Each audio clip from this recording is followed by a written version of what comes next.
নমস্কার। আমি অ্যাস্ট্রোলজার শ্রীময়ী সায়নী। আপনাদের সকলকে আগমনী জ্যোতিষ কথায় স্বাগত। আমি কিন্তু ডেইলি ভিডিওর মাধ্যমে চেষ্টা করি আপনাদের সাথে জ্যোতিষের শাস্ত্রের মাধ্যমে কিভাবে আপনাদের ডেইলি লাইফকে আরো বেশি স্মুথ করতে পারি, বা কোন সেক্টরটা আপনাদেরকে অ্যালার্ট করে আপনাদের জীবনকে আরো বেশি সুন্দর করে তুলতে পারি, বা কোন নতুন সুযোগ আসছে কিভাবে চেষ্টা করলে আপনারা কি নতুন সুযোগ পাবেন, সেই বিষয়ে যাতে আপনাদের হেল্প করতে পারি। আজকে ভাবলাম, আমি তো এর আগে 11টা রাশি অর্থাৎ কুম্ভ রাশি অব্দি 2025 কেমন যাবে সেই নিয়ে তো আপনাদেরকে কিছু ভিডিও আপনাদেরকে দিয়েছিলাম। চেষ্টা করেছিলাম আপনাদেরকে নতুন ভাবে জানানোর যে 2025-এ কিভাবে কি লাইফস্টাইল কাটালে আপনারা সুন্দর জীবন লিড করতে পারবেন, বা জীবনে আরো নতুন কিছু সুযোগ পাবেন, বা কোন বিষয় থেকে অ্যালার্ট থাকবেন। আজকে কিন্তু চেষ্টা করব রাশির মধ্যে দ্বাদশ রাশি অর্থাৎ মীন রাশি, সর্বশেষ রাশি মীন রাশি 2025 কেমন যাবে সেটা নিয়ে কিছু কথা বলার। মীন রাশির জাতক জাতিকাদের এই রাহু কেতু ট্রানজিট বা শনির ট্রানজিট বা বৃহস্পতির ট্রানজিট, যেটা কিনা এই যে চারটে ট্রানজিট, বড় বড় চারটে ট্রানজিট 2025-এ হতে চলেছে, তার জন্য জীবনে কিন্তু বেশ কিছু চেঞ্জেস আসবে। চেঞ্জেস আসবে তাদের কর্মক্ষেত্রে, তাদের বৈবাহিক জীবনে, তাদের পড়াশোনার ক্ষেত্রে, তাদের সারাউন্ডিংস এ মানুষের সাথে, বা তাদের হয়তো প্রিয় মানুষটার সাথে, বা তাদের ফ্যামিলির সাথে। তাহলে আজকে চলুন শুরু করি, জানাই আপনাদেরকে 2025 মীন রাশির কেমন যেতে চলেছে। মীন রাশি, মীন রাশির লর্ড কিন্তু হচ্ছে বৃহস্পতি। বৃহস্পতির কিছু নেচার কিন্তু মীন রাশি জাতক জাতিকাদের মধ্যে এমনিতেও দেখা যায়। দেখবেন মীন রাশি জাতক জাতিকারা তুলনামূলক একটু ইন্ট্রোভার্ট হয়, অন্যদিকে তাদের নলেজের পার্ট কিন্তু ভীষণ ভালো হয়। যে কোনো জায়গায় তারা চট করে নলেজ গেইন করতে পারে, এবং কোনো মানুষকে কিন্তু অ্যাজ আ টিচার তারা বোঝাতেও পারে খুব ভালো। এটা মীন রাশির নর্মাল জেনারেল একটা ক্যারেক্টার। 2025-এ কিন্তু একাদশ এবং তাদের দ্বাদশ ঘরের লর্ড, রাশি সাপেক্ষে একাদশ এবং দ্বাদশ ঘরের লর্ড হচ্ছে শনি, তার কিন্তু ট্রানজিট হচ্ছে মীন রাশির ওপর।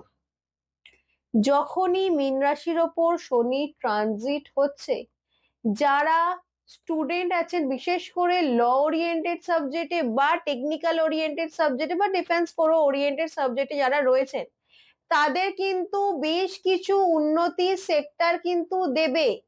তবে হ্যাঁ, কিছু জায়গায় যেহেতু শনি দ্বাদশের ফলও কিন্তু যেহেতু প্রোভাইড করবে, কিছু জায়গায় মনোযোগের অভাব কিন্তু হতে পারে।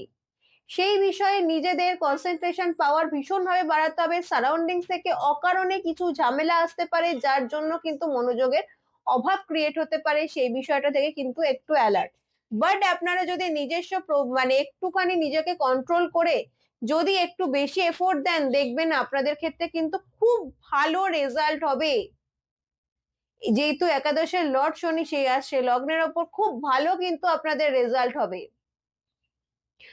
তবে যারা কর্মক্ষেত্রে রয়েছেন, বিশেষ করে যারা ল সেক্টরে রয়েছেন বা ডিফেন্স সেক্টরে রয়েছেন, আপনাদের কিন্তু কর্ম উন্নতির একটা যোগ কিন্তু এই সময় ক্রিয়েট হচ্ছে। চেষ্টা করবেন অকারণ কোনো ঝুট ঝামেলা থেকে একটু এড়িয়ে চলার, অকারণ কারোর সাথে কোনো ঝুট ঝামেলায় না জড়ানোর। কারণ অন্যদিকে কিন্তু রাহু আপনার দ্বাদশে যাচ্ছে।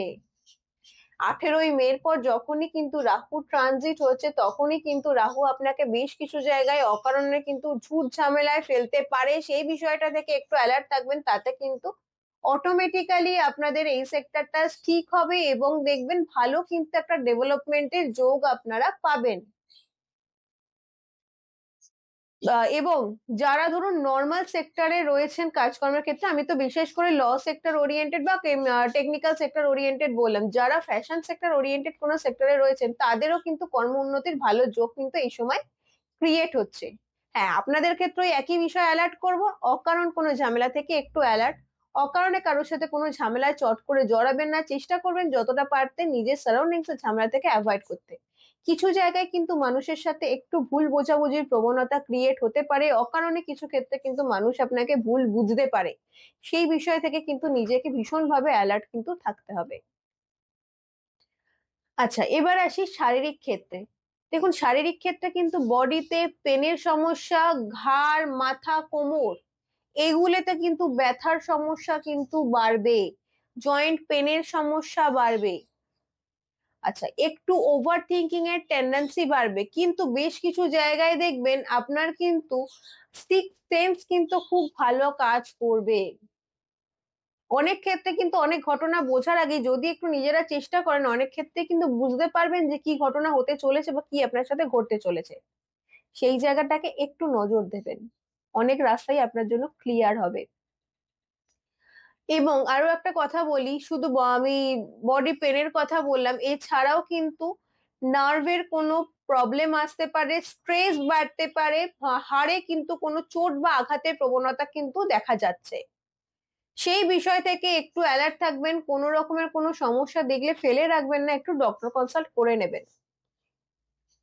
পরবর্তীতে আসি, যাদের ধরুন বৈবাহিক লাইফ বা নতুন করে বিবাহ ক্ষেত্র শুরু করতে যাচ্ছেন, মনে রাখবেন এটা কিন্তু আপনাদের শনির সাড়ে সাথে দ্বিতীয় ফেজ শুরু হচ্ছে।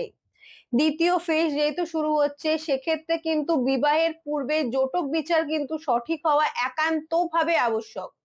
জটক বিচার যদি সঠিক থাকে, বিশেষ যে খুব একটা কোনো প্রবলেম হবে তা কিন্তু নয়। তবে জটক বিচারের ক্ষেত্রে যদি ভুলভ্রান্তি হয়ে থাকে, তাহলে কিন্তু আপনার ম্যারেড লাইফে বেশ কিছু প্রবলেম কিন্তু দেখা যেতে পারে, সেই বিষয়ে কিন্তু অ্যালার্ট থাকবেন।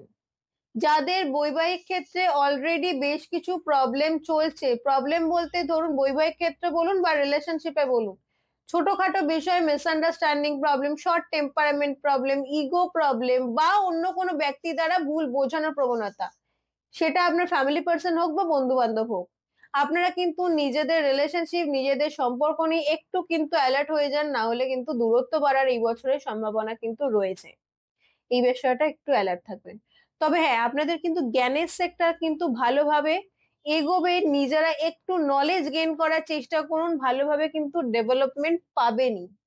একটু নলেজ গেইন করার চেষ্টা করুন। সারাউন্ডিংসে কোনো মানুষের ক্ষেত্রে যদি কর্তব্য করছেন, একটু কিন্তু তার প্রয়োজনীয়তাটা যাচাই করে করবেন, নালে কিন্তু বেশ কিছু জায়গায় সুযোগ সন্ধানী মানুষ তার সুযোগ নিতে পারে। আপনার কিন্তু ব্যাক স্ট্র্যাপিং হওয়ার বা আপনি যাকে হেল্প করেছেন তার দ্বারা আপনার ক্ষতি হওয়ার কিন্তু একটা প্রবণতা কিন্তু রয়েছে। এই বিষয়টা থেকে একটু অ্যালার্ট থাকবেন, একটু কিন্তু বুঝে ডিসিশন নেবেন।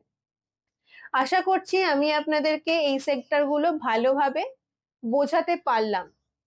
এছাড়াও যদি মীন রাশির জাতক জাতিকাদের কোনো রকমের কোনো প্রশ্ন থেকে থাকে, তাহলে কিন্তু অতি অবশ্যই আমাকে বলবেন। আমি ভীষণভাবে চেষ্টা করব আপনাদের সেক্টরটা সলভ করার বা আপনাদের সেক্টরটা বলে দেওয়ার। নমস্কার, সকলে খুব ভালো থাকুন, সুস্থ থাকুন, দেখা হবে আপনাদের সাথে পরবর্তী ভিডিওতে।